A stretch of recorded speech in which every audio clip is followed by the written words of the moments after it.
Aleichem, Bruchim Habayim. Chanukah is essentially about the re-establishing of our identity. We'll explain. There's a great story told that it happened here in Israel that an accountant lost his job. He was fired, he was laid off. Very serious, he's got a family, can't find a job, month after month. Finally, he sees in one of the local papers that the Jerusalem Zoo is looking for someone for a special position. He figures maybe it's in the accounting department. He applies for the job, and he arrives there to the CEO of the zoo.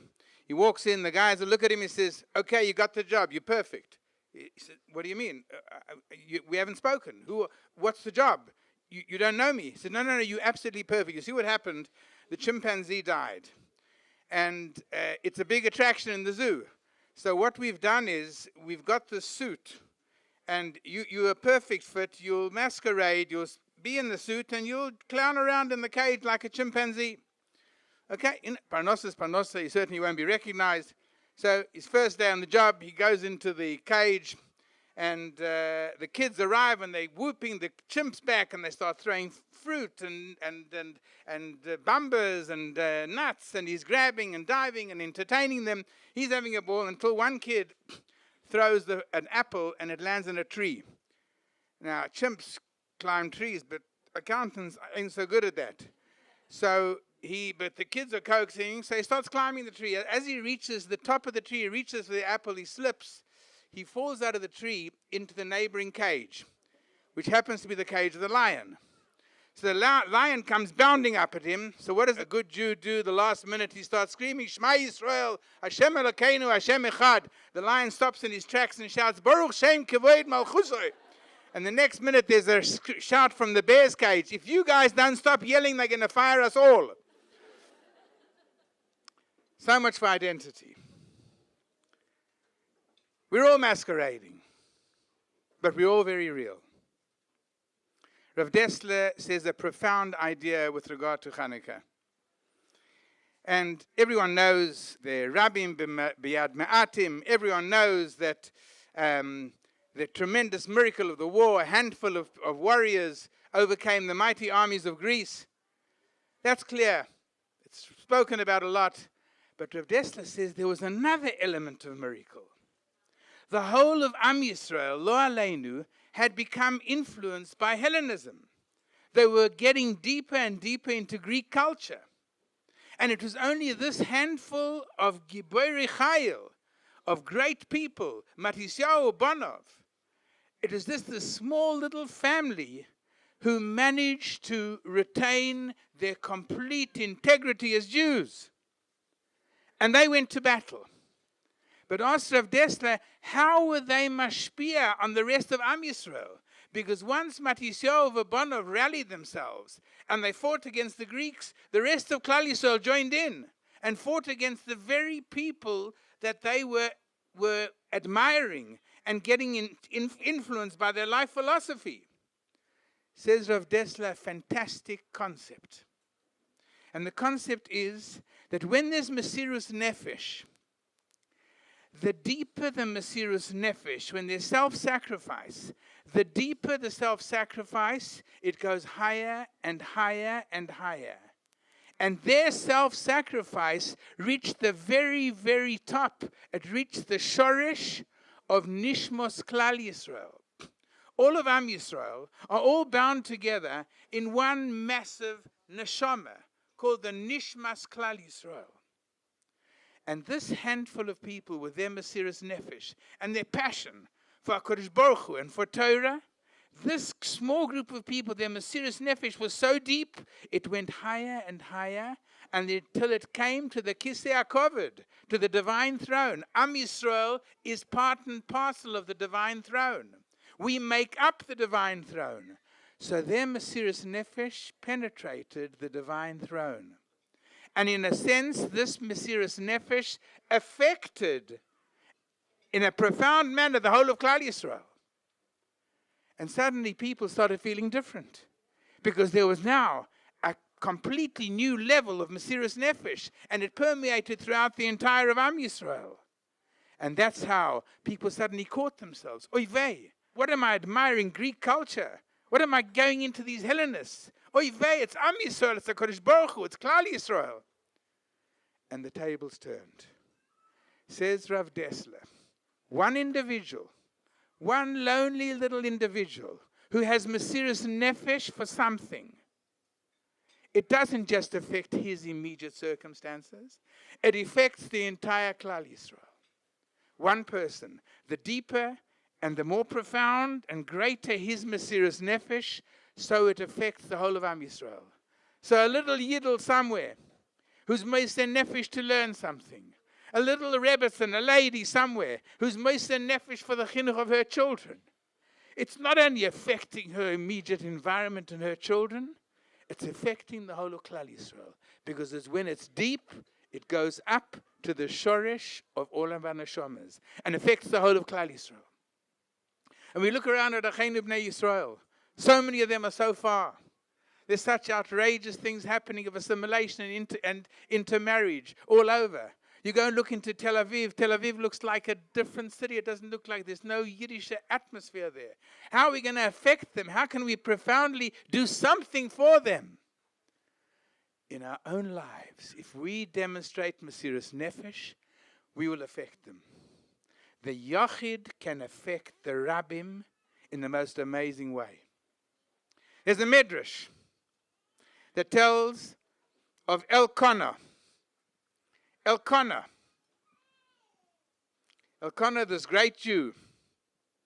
He detected that there's a real bad situation that had developed in Am Yisrael. The Mishkan in Shiloh was still there, and HaKadosh Baruch Hu's presence was in the Mishkan. And for some reason, everybody in Klal Yisrael was too busy to visit the Mishkan. And there the Mishkan was empty. No one came. And HaKadosh Baruch Hu's presence was there. Today, hundreds of thousands of people come to the Kaisel, to the Kotel. It's the Zeicher, it's the Sha'ir, it's a leftover. And then in the Mishkan was the actual divine presence. The Shekhinah was there. And no one was going. Everyone was too busy. Elkanah one day decided, I'm going to change the trend. I'm going to turn things around. You, one little single man, how are you going to turn around the whole of Klal Yisrael, who've become completely complacent? Elkanah gathered his family. Mishpachtoi, Bonov, Ubnoisav, says the Midrash. And he said, come, we're going. He also took his sisters and brothers, a little clan of his immediate family, few people, a handful of people. He says, we're going to the Mishkan in Shiloh. And they started walking, this group. And they started walking, and as they came, says the Midrash, they came to a town. And of course, Am Yisrael Machnise Orchim. So they wanted to invite these visitors, this strange group of people walking. He said, come in, there's hotels, there's achsanyos, we'll host you. He says, no. Baruchov Nalin. We'll sleep in the street. Says the Midrash, V'hoisa ir mirageshet. And the whole city was cooking. What's going on here? Why is this group of people sleeping in the street? And they came to him and said, what are you guys doing? Why are you sleeping in the street? And on said Elkanah, we're going to the Mishkan in Shiloh. It's barren, it's empty. Maybe join us. Says the Midrash, that year, 5 families decided they'll join Elkanah. And 5 families made their way to the Mishkan. The next year, Asora families, 10 families went. And the third year, Kol Klal Yisrael. Says the Midrash, Elkanah, this brave, courageous, crazy guy. He's going to turn around the whole of Am Yisrael. He's going to change the trend. He says, Elkanah, in your schus, hichzarta atorah leyoshna. You restored the glory to Am Yisrael. B'schus them, in this schus, Shmuel. You're going to give birth to a child called Shmuel, who's going to light up the world. Shmuel is Keneged Moshe Aaron. It is in the schus of a courageous individual who said, I'm going to change the trend. Sometimes there are trends which are negative. But you know what people say? Kulam nisharim babayit. The kulam is a terrible yetzer hara. You look around, there's social pressure. If it's the right thing to do, get up and do it, even if it's difficult. And this is the story of Klal Yisrael. I want to share with you some incidents of Mesirus Nefesh in our times.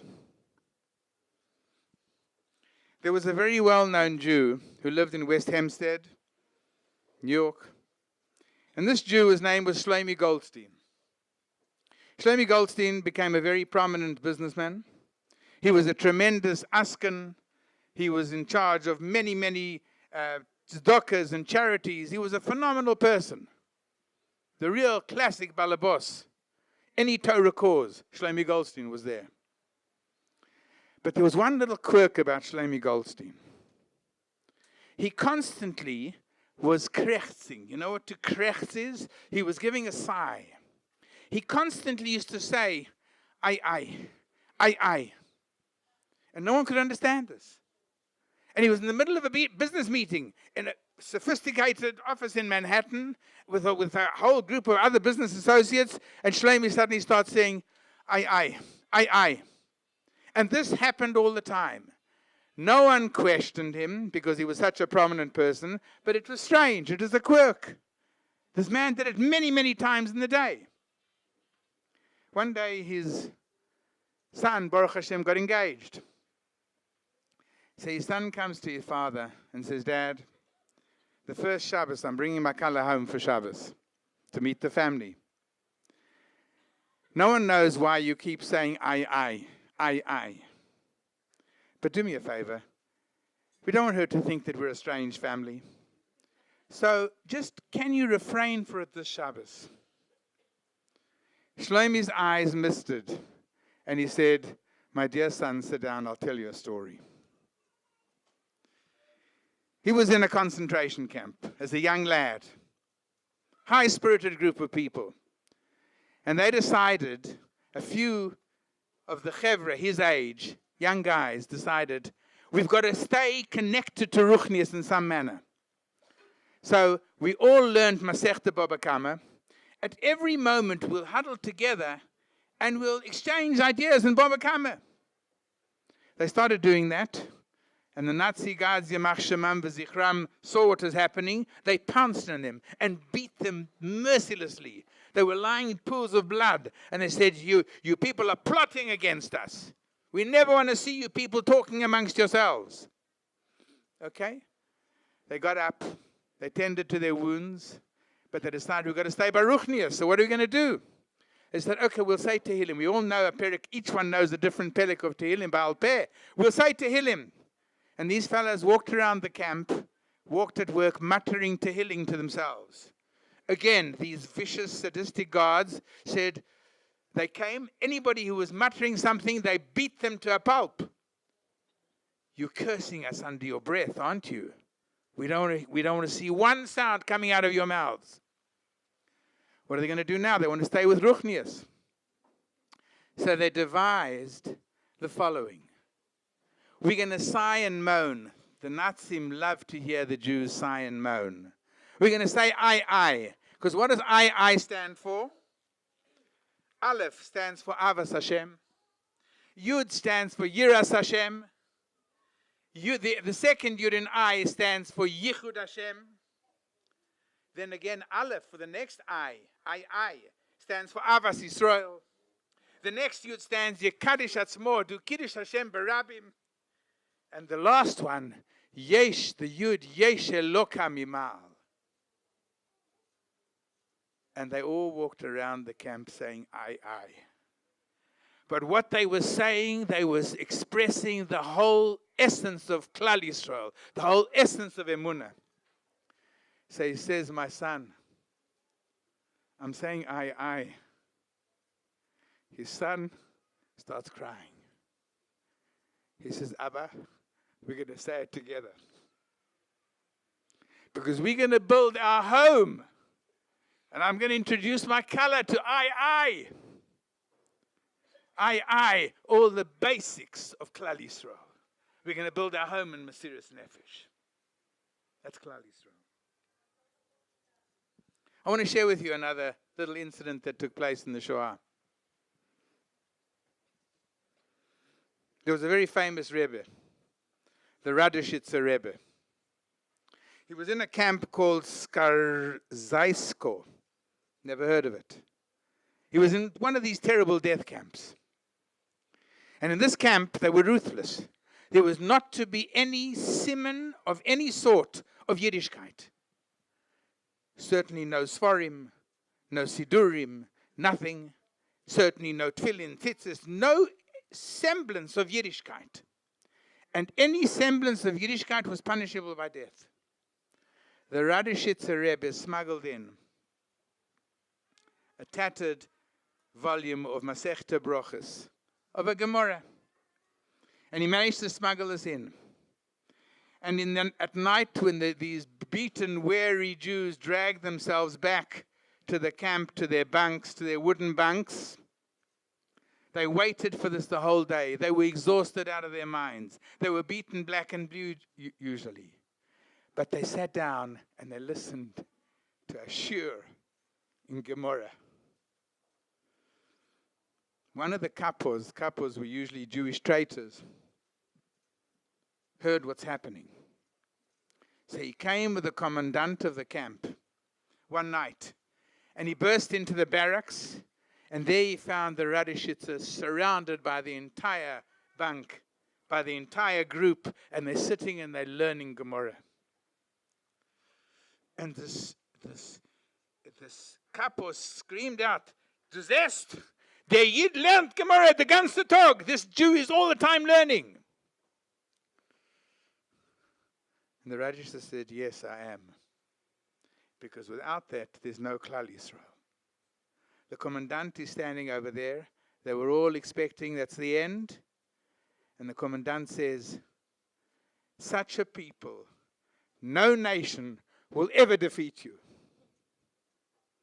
This week's parasha, Yaakov. His name is changed to Yisrael. Ki sarisai melokim v'adam, because he was a fighter. He was a struggler. He got the koyach of the sarot to struggle against all sorts of forces, all sorts of powers.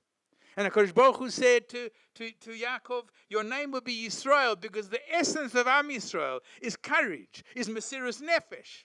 And that's how Am Yisrael is going to survive throughout the Deiros, throughout the generations. Vatuchaloi, and you'll always come out victorious. When you battle, when you struggle, you'll always come out victorious. So we can ask the question, okay, those are those days. Here we're living, Baruch Hashem, in luxury, in comfort. What a schus. Living in Eretz Yisrael, in Yerushalayim, Yer HaKodesh. Living and such a rich, wealthy life of Torah we're all living. So where's our Mesiras Nefesh? What can we do for the cause? Because that's the essence of Am Yisrael. The essence is Kisarita. We've got to struggle. Life mustn't be too comfortable. It's the essence of Am Yisrael. We grow from challenges. Challenges develop, the fine-tune our personalities. So where's our struggle? Talking to a group of Chosheva ladies. Of course there are struggles. Of course there are battles. And of course there's areas of Mesiras Nefesh. I'm talking here in lieu of my wife. I think my wife was going to be talking about the topic of tznius. It's an issue. It's a kulam. The shots are being called from Paris, from the saloons of Paris. The fashions. From the head to the heels. Everyone may be covered up. But if a person is calling attention to themselves with clothing from the head to the heels, which causes people to look and stare, it's a huge breach of tznius. the essence of attracting attention to oneself with fancy from the top down to the shoes. That's attractive. That's one thing. Public. For one's husband, different thing. It's completely in the privacy of one's home with one's husband, as glorious and as beautiful as possible. But to come to places, a group of Balei Tshuva told me, I've got the schus to deal with Balei Tshuva, told me that we're being Moise Nefesh and we're changing everything about ourselves and changing our lives. And we've come from this crazy world of pritzes. And some of them say, but walking in the frum neighborhoods on a Shabbos or going to a frum chasana, sometimes there's more provocation than there is on the beaches of California. It's a big Mesiras Nefesh. Every person needs to really do our internal self-analysis.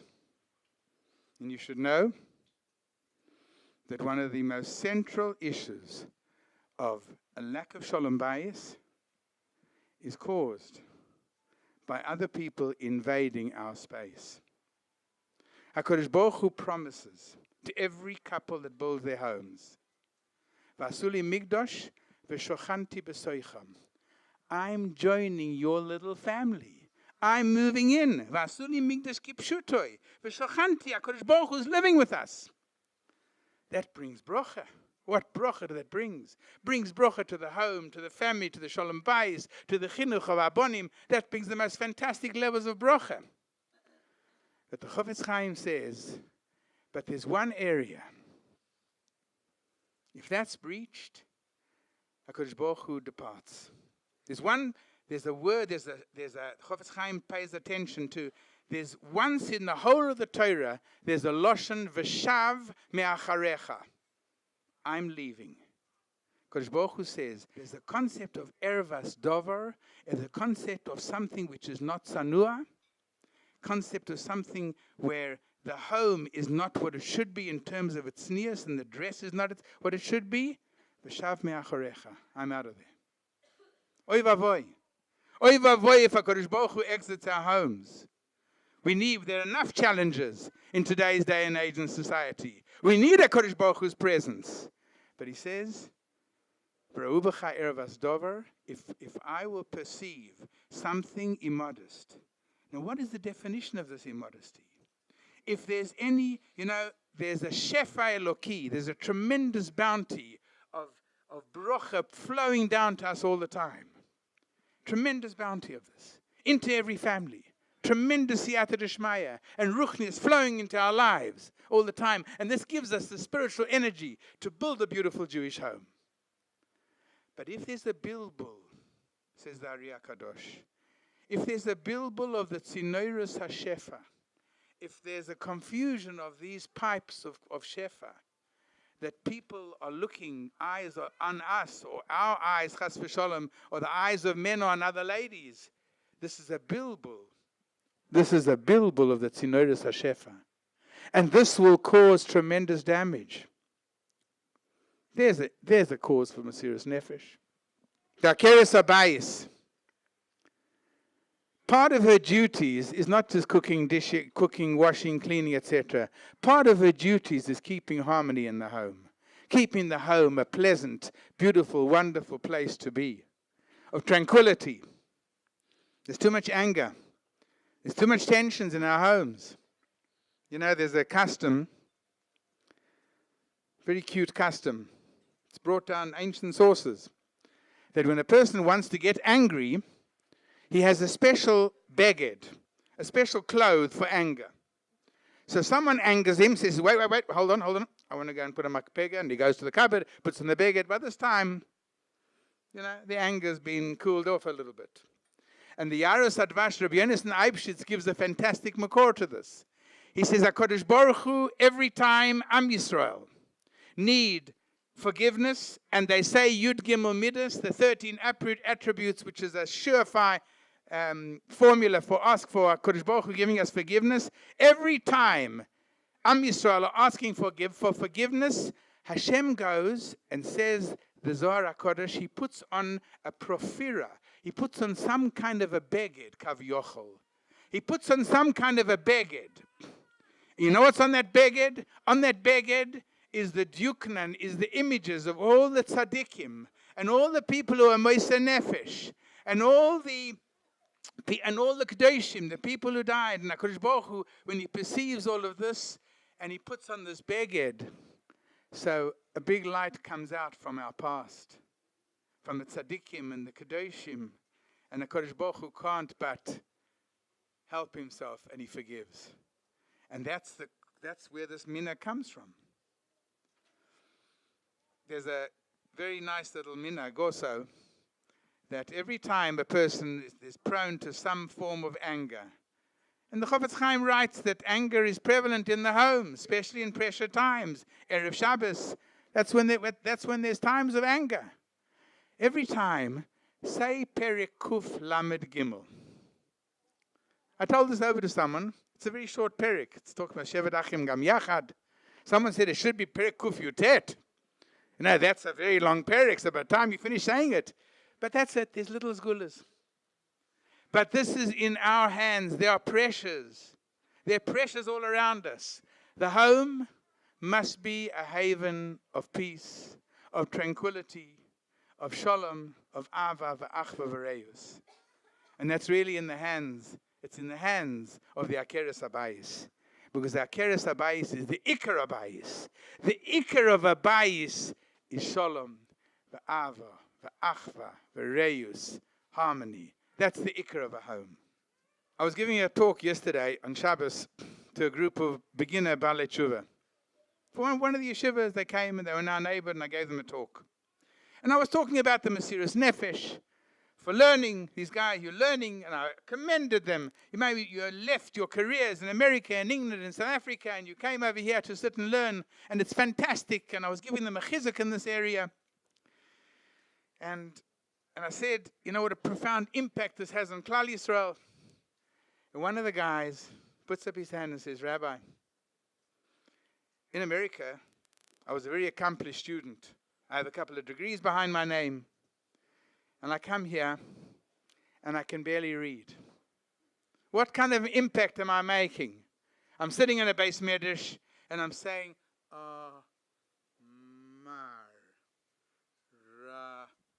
Rabba. And that's all I'm capable of. What kind of an impact am I making? I told him a great maaseh.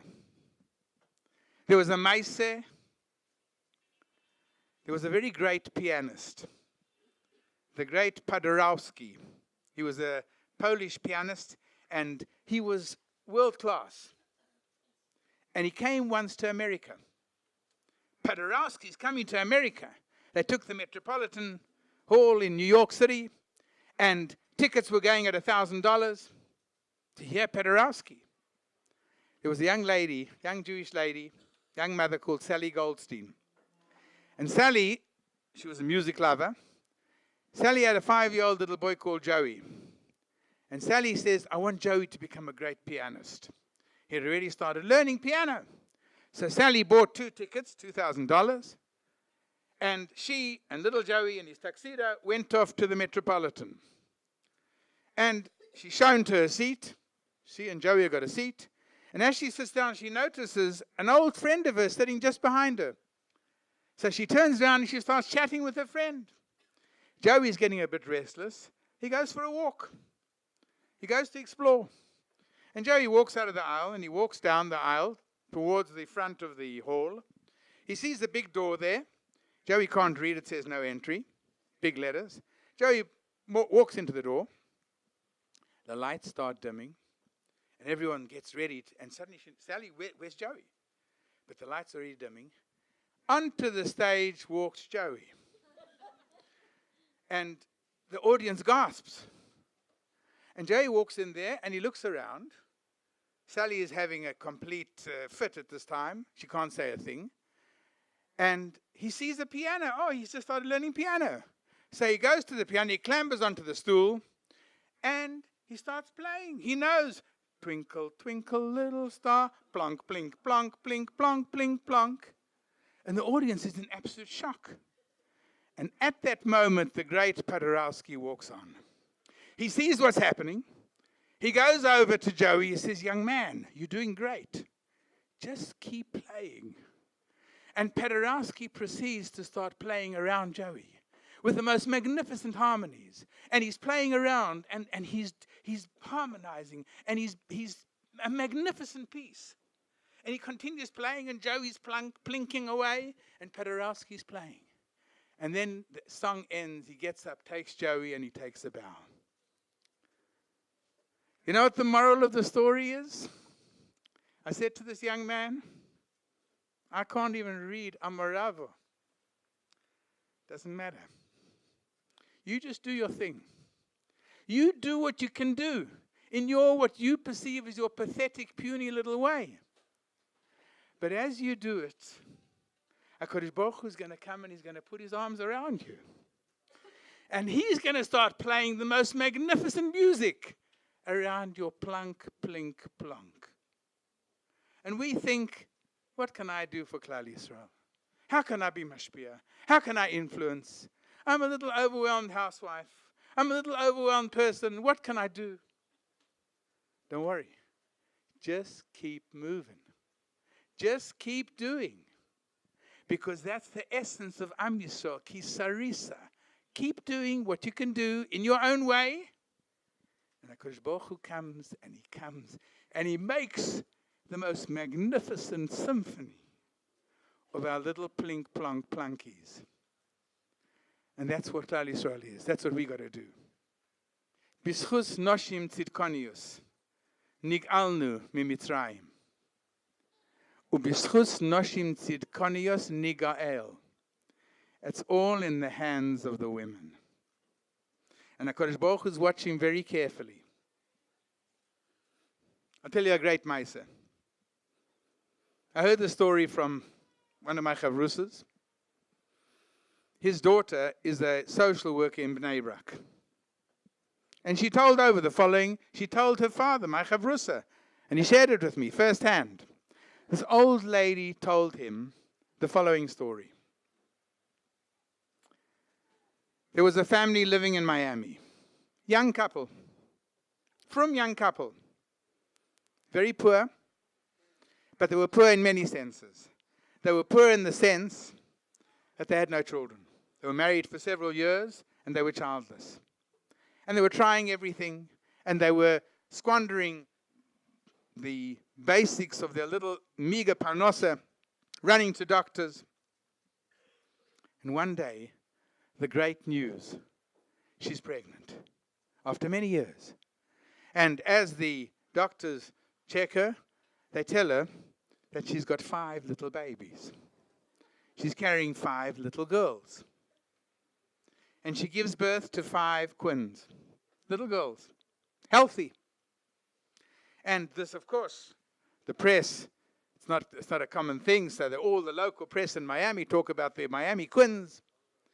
And, okay, you know, when you're struggling for parnosa with 1 baby, you got to suddenly buy 5 of everything, big time parnosa. Out of the blue, a check arrives in the mail. Big check. And a lady writes, I heard about your plight. I'm a wealthy retiree, and I would like to contribute every month. Bring up your children in the finest way. I'm behind you financially. Wow. What a windfall. They don't even know who she is. Every month, the check arrives, and these cute little girls grow, and the family's living beautifully. One day, in the check, there's a little message, I'm coming to your neighborhood. I'd love to meet my little girls. And she says, is it okay if I come and visit on this particular day? Of course, great. Consternation, they're getting ready. And she dresses up her little 5 cutie pies with all, you know, matching bows and ribbons, and they're all looking, you know, at their best. And she arrives. And she knocks at the door. The mother opens the door. And she sees the 5 little girls, and she breaks down. And she starts hugging them. And as she stands up, there's a portrait on the wall in front of her. And she looks at this portrait, and she goes pale. She says, who's that? And the mother of the twin says, that's my mother, my late mother. She recently passed away. The woman faints. She revives and she says, I want to tell you a story. We were in Sobibor concentration camp, terrible death camp. Group of young girls. We decided, there were 5 of us from the same shtetl, we decided we are going to come, whatever happens, we're going to try and keep some mitzvahs. Chanukah was approaching. We've got to light Chanukah licht. How do you light Chanukah licht in Sobibor? It's just a world of concrete. There's nothing there. They figure, no problem. Wicks we've got. We'll tear off a little part of our clothing. We'll make wicks. Shemen, well, they give us margarine once every 2 weeks. We'll conserve our margarine together to make 1 light at least. Maybe a few lights even. But where do we find the base for the shemen? In a world of concrete, there's nothing else. Where are we going to put the shemen? One of them has a brainwave. She says, let's go. Let's sneak out in the middle of the night. We'll go to the garbage cans outside the kitchen. They throw away the rotten potatoes. We'll take ourselves some rotten potatoes and we'll hollow them out, and that will be the base for our menorah. So the 5 girls sneak out and they're rummaging through the garbage can. They get caught. The Nazi guard catches them. He writes down their numbers. He says, sneaking out of the barracks is death penalty. Tomorrow we're going to make a public hanging. These 5 girls, that's it. But they remember there's one lady in the camp, slightly older than them, who's a privileged lady. She knows languages. So the commandant of the camp gave her a radio. And her job is to listen to the news and let the commandant know what's going on in the war. So every day she's got to sit and listen to the BBC and other stations and then come and report to the commandant. So she's got access. So the girls figured maybe she can put in a good word. They come to her and they actually find her lighting candles secretly. And they come to her and they beg. And she says, girls, I can't help you. Every time I've tried to intercede, he beats me black and blue, and he makes it worse for the person I'm trying to intercede for. It's not worth your while. Sorry, I can't help you. Little girls go back to their bunk. It's almost dawn, and the little girls, expecting that's it. They wake up, there's the appel, the big assembly, the whole camp is assembled there, and there are 5 gallows. And these 5 girls, in front of everybody, mount the gallows. But first of all, the commandant decides to give a drosha about thieving Jews. And he starts raving and ranting just before he kills them. At the crucial moment, this young woman with a radio comes dashing across the camp. And he sees her. It means something. So he sees her, so he stops. She whispers something in his ear. He goes pale. And he says, everybody back to the barracks. Sends them back. The girls were saved. She had told them that the British were approaching, which wasn't true, but she had told them the British were approaching, and it wouldn't be good it's not in his favor to be having executed 5 young girls just before they arrive. She saved these 5 girls. That was your mother. That lady was that courageous lady who saved the 5 of us. It now becomes the turn for the mother of the twins to faint. And when she revives, she says, now I understand. The night before I gave birth, my mother came to me in a dream that I never understood. And all she said was, in Yiddish, Finnef far Finnef. 5 for 5. You save 5, I'll give you 5. HaKadosh Baruch Hu is watching every move of ours. And he's paying off every little indication, every little element of Mesiras Nefesh. We just got to keep going.